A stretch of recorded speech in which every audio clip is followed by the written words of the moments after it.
The story begins in a Russian prison, where we see a man named Frank Abagnale Jr. Frank is an extremely cunning con man who has committed very big scams. At this time, an FBI agent named Carl had come to take him back to America. Carl was just talking to Frank when suddenly Frank's condition began to get very bad. At first, Carl thought all this was one of Frank's tricks, but then he felt that no one could act that well. He started getting him to the hospital as quickly as possible. But Frank saw an opportunity and tried to run away from there too. But the police caught him on the road, after which he began to remember his story from the beginning. Frank was born into a very happy family. His parents loved each other very much. One day, Frank's father took him to a shop to get him a suit, but the woman there said that the shop was closed right now. To this, Frank's father quickly pulled out a necklace and said, "Isn't this yours?" That action of his impressed the woman, and she said, "No problem, you buy the suit." Frank's father was an expert at such tricks. Then he told Frank to act as the driver and drive the car, and they soon reached the bank. After a little while, the bank manager came to receive them. Actually, Frank's father had suffered a huge loss in business. Therefore, he needed a loan from the bank. Because of another accountant, he had been late in paying his taxes, after which he suffered a lot of loss. But despite explaining all this, no bank was willing to help him. Frank's father's car, property, everything was seized by the government. But despite this hardship, they still opened a bank account for Frank. Frank asked them, "Why are you doing this? You yourself are in debt." To this, his father said, "Don't worry about me. Your whole life is ahead of you. You must live it well." Suddenly, they had become poor. So Frank had to change his school. But on the first day at this new school, a boy began to trouble Frank. He mocked him and said as he left, "You look like a teacher. Dress according to your age, understand?" Frank was very angry at this behavior, and he actually started acting like a teacher. He went into the class and told the real teacher who was teaching there, "What are you doing here? This is my class. I will teach now. Come later." The poor teacher was very troubled and left from there. After that, Frank humiliated that boy in front of everyone. Only a whole week later, did the school find out that a student was teaching the class. That too when he was about to take the whole class on a trip.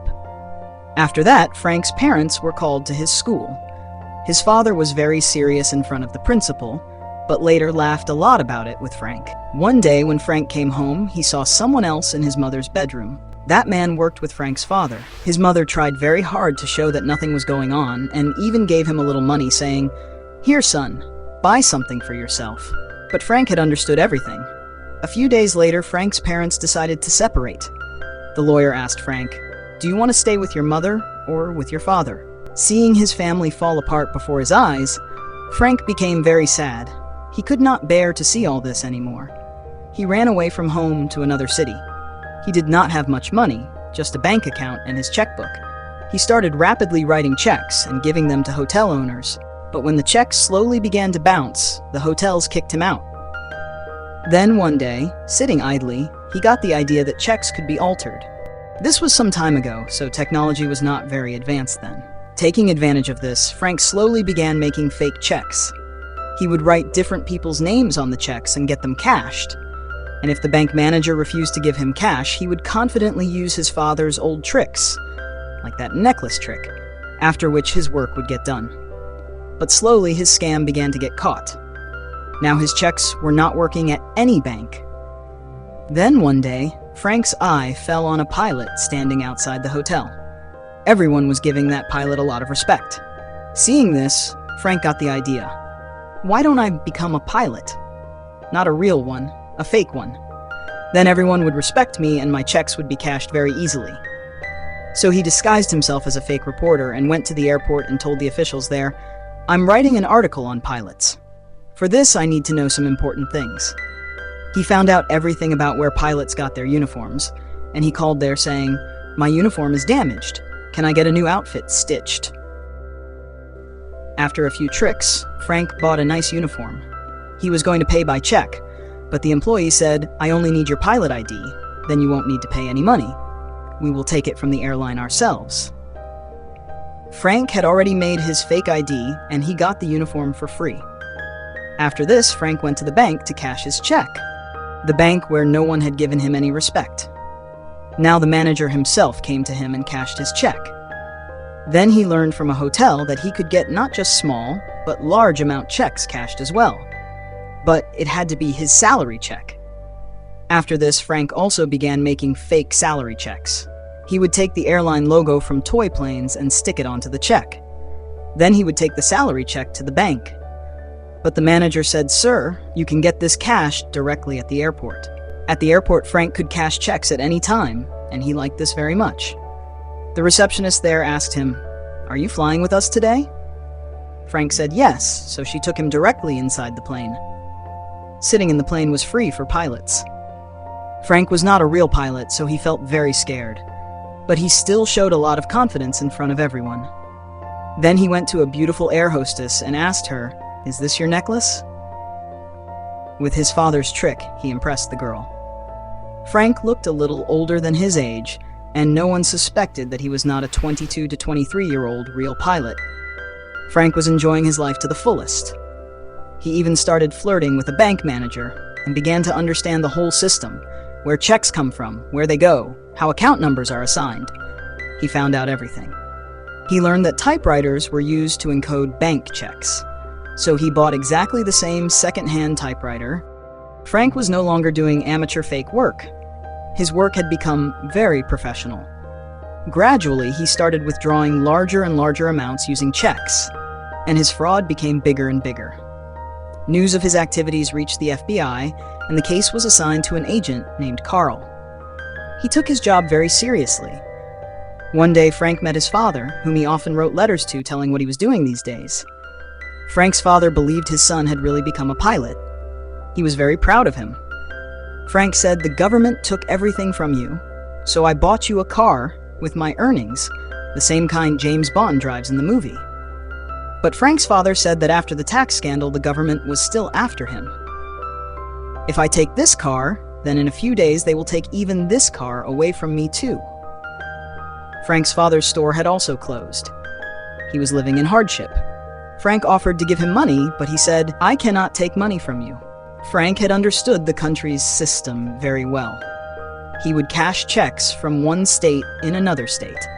The FBI was closely watching all his activities, and soon they reached the hotel where Frank had cashed his last check. Inquiries at the hotel revealed that Frank was still staying at that same hotel.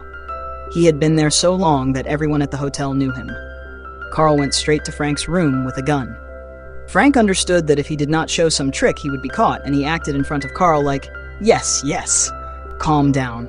I'm from the Secret Service. What did you think? You were the only one looking for this man. The whole government is after this man." Carl said, "Show me or I believe you. Whatever you're saying, show me." To this, Frank said, "Do one thing. Just take my entire wallet. Check it calmly." Carl, with one hand, could not open that wallet. Then Frank told him, "Look, our men have already caught that thug. We reached here before you." Down below, Frank had a neighbor helping a blind man into a car. From a distance, Carl thought that indeed the thug had been caught. This made Carl start to trust Frank. Frank took all his fake check-making equipment and said to Carl that the police would arrive in a little while. "Until then, I'll put this evidence downstairs and come back." Now Carl fully trusted him. He said, "Take your wallet too." But Frank deliberately said, "No, you keep it." And taking all the important items, he ran away from there. A little later, when Carl finally opened the wallet, there was nothing in it. The cunning con man had run away right before his eyes. Knowing this, Carl felt very humiliated. His boss scolded him badly. Carl was so angry that he even cursed at his boss. The way Frank pretended to be a pilot gradually became known to the airlines. It became a little difficult to keep doing the same scam again. When the press got to know about this, they nicknamed Frank James Bond. Frank was very happy about this, and he started wearing suits just like James Bond, and even bought a car like that. Gradually, time passed, and Christmas came. Carl was alone working in his office. Then Frank called him and said, "I want to apologize for everything I have done to you until now." Frank even gave him his address. But Carl said, "You're trapping me, right? I won't fall into your trap this time, son." Carl also said, "You may have money, but you are very lonely. That's why you are calling me." Frank felt very hurt by this and put the phone down. But this time, Frank was telling the truth. He had given Carl his real address. The last time Carl had spoken to Frank, Frank had given the name Barry Allen, who was a comic book character. Carl then called his office and said, "This is some kid who just looks a bit grown up. He is very young. That's why we haven't been able to find him." To this, Carl said, "Make a list of kids who have run away from home. Someone must have filed a report." And after a lot of investigation, he finally reached Frank's house. There he met Frank's mother. When Frank's mother was shown a photo, she confirmed, "Yes, this is my son." Carl told Frank's mother that he was a first-rate conman and that she should tell the police if she learned anything. To this, Frank's mother said, "Oh, he is just a child. He must have taken a little money for food. Here, I'll fill it. How much do you need?" To this, Carl said, $1.4 million. Hearing this, Frank's mother was stunned. Meanwhile, Frank was living a very good life in another city. He had some work at a hospital, so he went there. There, a nurse named Brenda was crying.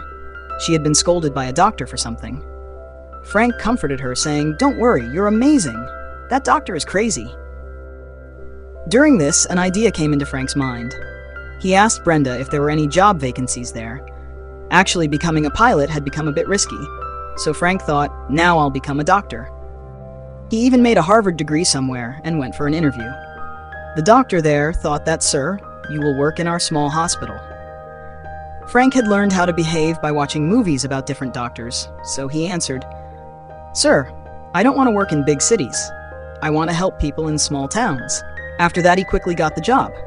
He didn't do much work, he just gave doctors unnecessary advice. Meanwhile, he and Brenda grew very close. Then one day, he was suddenly called for an emergency case. A small child had been severely injured. Seeing the blood, Frank was shaken. He confidently asked the doctor, "What will you do in this?" Whatever the doctor answered, Frank said, "Absolutely right. I have confidence that you can do this. I'll come in a little while to see whether you did it correctly or not," and left. But in reality, his condition had become weak. On the other hand, Carl went to meet Frank's father and told him all of Frank's deeds. To this, Frank's father said, "I don't know where he is, and even if I did, I wouldn't tell you."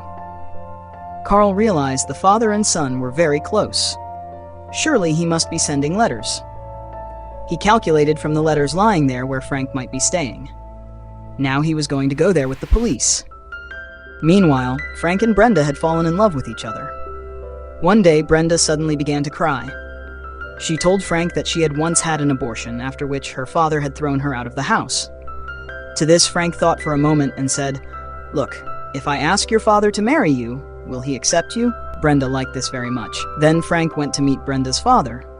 Brenda's father was a lawyer, so Frank said that he had been a lawyer earlier and then became a doctor. He had learned about law by watching films. With his words, he impressed everyone. Brenda's father asked, "Tell me honestly, what did a man like you see in my daughter?" To this, Frank said, "I am just a simple man who loves your daughter." After this, Brenda's father was very impressed. Frank asked Brenda's father what he would have to do to practice law there. He said, "You have done law school, so you just need to pass an exam after which you can practice here." After that, Frank actually studied, took the exam, and became a lawyer. Then the story returned to the present, where Carl had arrested Frank. Carl asked, "How did you pass that exam?" To which Frank said, "What difference does that make? You're going to take me to jail anyway, not to court." The story then went back to show Frank blending well with Brenda's family. He was about to marry Brenda. He told his father that the government had taken everything from them, but he would get everything back with his earnings, and then convince his mother, and they would all live together again like before. His father told him that his mother had married someone else. Hearing this, Frank felt very bad. His father also said that he had learned about Frank's deeds. Hearing this shocked Frank greatly, and he left. That night, Frank called Carl and told him that he was going to get married. He wanted to forget everything that had happened between them. Now Frank wanted all the charges against him to be dropped. To this, Carl said, "I will never leave you. As long as I have this job, I will chase you. After doing all this, you cannot escape." After this, Carl came up with an idea. He knew that after marriage, Frank could not change his name. Carl ordered that the name Frank used as a doctor be searched everywhere. He figured that somewhere a wedding invitation must have been printed. So he began to keep surveillance on all these things. Frank's wedding took place, and all the agents arrived there. Seeing this, Frank took Brenda to his room. Frank told Brenda everything truthfully, that he had fooled people all his life, but he truly loved her. He said, "I'm going to run away from here now. Meet me at the airport, and don't tell anyone where you are going." The next day at the airport, Frank waited for Brenda. Brenda did come, but she was not alone. Agents were with her. It became very difficult for Frank to get out from there. Then he came up with an idea. He went to a college and said that our airline is hiring many air hostesses. He conducted many interviews and selected beautiful girls, and by surrounding himself with those girls, he put on a pilot's uniform and entered the airport. All the policemen were distracted by the beauty of those girls, and Frank easily got out of there. During all this, a boy who looked like Frank stood outside the airport in a car. All the FBI agents ran to catch him. When caught, the boy said that some guy had paid him to stand there. Frank very cleverly left the country. After this, he committed many big frauds in different countries. The last place where Frank was traced was where he was printing checks. Carl told his seniors, "Let me go there. I will catch him and bring him back." But his seniors did not agree. They said, "You didn't catch him in our country. How will you catch him in another country?" Then Carl dug out more information about Frank and found that Frank was now getting his checks printed. Carl at least knew that Frank was in Russia, but Russia is not a small country. Where in Russia? He remembered Frank's mother was from a small village in Russia, and after a little research, he found that there was a printing press there. It was again Christmas Eve that day. He went there and found Frank. Frank said, "Come, I'll show you around. Come out with me." Carl said, "Look, don't try to run away, otherwise the local police will kill you." Carl said, "If you surrender now, I can save you." To this, Frank said, "Swear on your children." Carl even swore and said, "Believe me, I am telling the truth." After that, Frank put on handcuffs. But when they came out, no one was there. For a moment, Frank thought he had gone mad. But the next moment, many police cars arrived there. Now the story returns to the present. Carl and Frank were about to land in America. Then Frank said that he wanted to talk to his father. To this, Carl, with a heavy heart, told him that his father had died from falling in the bathroom. Frank was very shocked by this, and he went into the toilet and cried loudly. There was very little time left before the plane landed. But even then, when Frank did not come out of the bathroom, Carl broke the door to see whether he was inside. But by then, Frank had removed the sink screw and had entered the interior of the plane. As soon as the plane's wheels opened, Frank seized the opportunity and escaped. And that very night, he went to meet his mother. He saw that his mother had settled her new family very well, and they even had a little child. Meanwhile, Carl knew that Frank would surely go to his mother, and he went there and arrested Frank. Frank was under 19 years old. Carl wanted him to be treated like a minor, but the government wanted to give him the biggest possible punishment for committing such a huge scam. He would rot alone in jail for 10 years. He would not be able to talk to anyone. Then one day, Carl came to see him. The way Frank was committing fraud, someone else was doing similarly. Frank said, "Show me his check." As soon as Frank saw the check, he understood, look, there is something wrong with this. And Carl realized that only Frank could help him prevent such crimes. The next time Carl came, he brought along some FBI agents. They also liked Frank's method of solving the case. Gradually, Carl got Frank out of jail and gave him a job in the FBI. Here he had to work 8 hours every day. Life had given him another chance. If he tried to run away, he would get a straight 50-year sentence. Frank tried to do his job well, but he became very bored. He removed his own records from the FBI and deleted them. He was about to flee to another country on the weekend. But Carl stopped him and said, "Look, you are a kid. Life has given you another chance, so you should take advantage of it. If you run away, you will spend your whole life in prison. I will not stop you, but come back to work on Monday. Remember, no one is chasing you. There is no need to run from anyone." Frank left from there, and on Monday, Carl was eagerly waiting for him. For a moment, he thought Frank had run away again, but Frank returned and once more began doing amazing work on various cases. Soon, Frank found a girl, got married, and began living a better life. After making a name for himself at the FBI, he started a company that worked to eliminate all kinds of bank-related frauds. Now, who could catch thieves better than Frank? This is a true story in which Frank finally became a millionaire the right way. If you liked the video, then like it, subscribe to the channel,